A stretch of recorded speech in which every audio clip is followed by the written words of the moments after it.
We now come to the motion in the name of the Prime Minister relating to Iraq coalition against ISIL. The Prime Minister. Thank you, Mr. Speaker. I beg to move the motion standing on the order paper in my name and those of my right honourable friends. The question before the House today is how we keep the British people safe from the threat posed by ISIL, and in particular, what role our armed forces should play in the international coalition to dismantle and ultimately destroy what President Obama has rightly called this network of death. Mr. Speaker, there is no more serious an issue than asking our armed forces to put themselves in harm's way to protect our country. And I want to set out today why I believe that is necessary.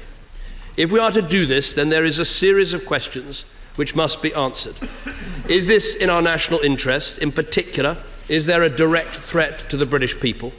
Is there a comprehensive plan for dealing with this threat?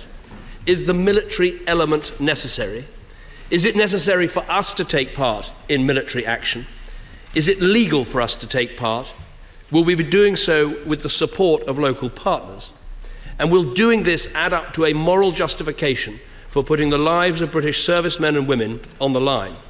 And above all, do we have a clear idea of what a successful outcome will look like? And are we convinced that our strategy can take us there?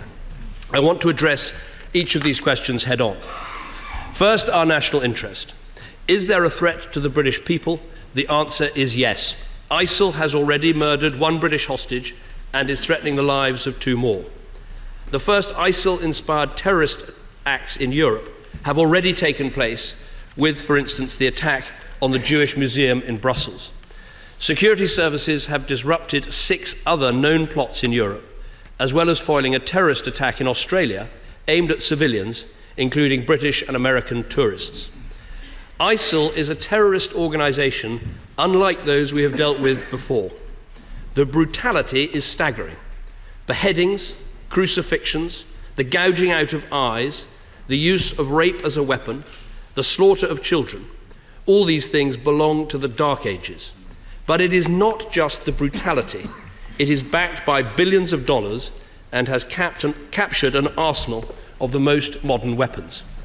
In the space of a few months, ISIL has taken control of territory which is greater than the size of Britain and is making millions selling oil to the Assad regime. It has already attacked Lebanon and boasts of its designs right up to the Turkish border. This is not a threat on the far side of the world. Left unchecked, we will face a terrorist caliphate on the shores of the Mediterranean and bordering a NATO member with a declared and proven determination to attack our country and our people. This is not the stuff of fantasy. It is happening in front of us, and we need to face up to it.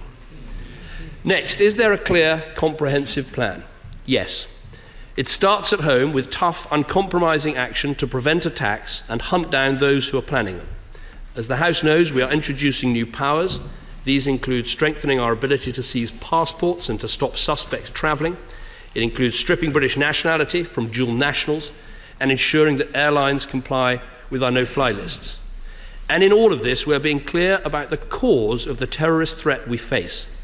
As I've said before, that means defeating the poisonous ideology of Islamist extremism by tackling all forms of extremism, not just the non-violent extremists, not just the violent extremists. So we are banning preachers of hate, prescribing organisations that incite terrorism, and stopping people from inciting hatred in our schools, universities and prisons. Now, of course, some will say that any action you take will further radicalise young people. I have to say this is a counsel of despair. The threat of radicalisation is already here. Young people have left our country to go and fight with these extremists. We must take action at home, but we must also have a comprehensive strategy to defeat these extremists abroad. Two questions he's not put to himself. How long will this war last, and when will Mission Creep start? Well, let me answer that very directly. This is going to be a mission that will take not just months, but years. But I believe we have to be prepared for that commitment. And the reason for that is, I think quite rightly, America, Britain and others are not contemplating putting combat troops on the ground. There will be troops on the ground, but they will be Iraqi troops, they will be Kurdish troops, and we should be supporting them in all the ways that I will describe. In terms of mission creep, I would address very directly later in my speech why we are discussing what is happening in Iraq today, and only that, and that is the motion in terms of the order paper.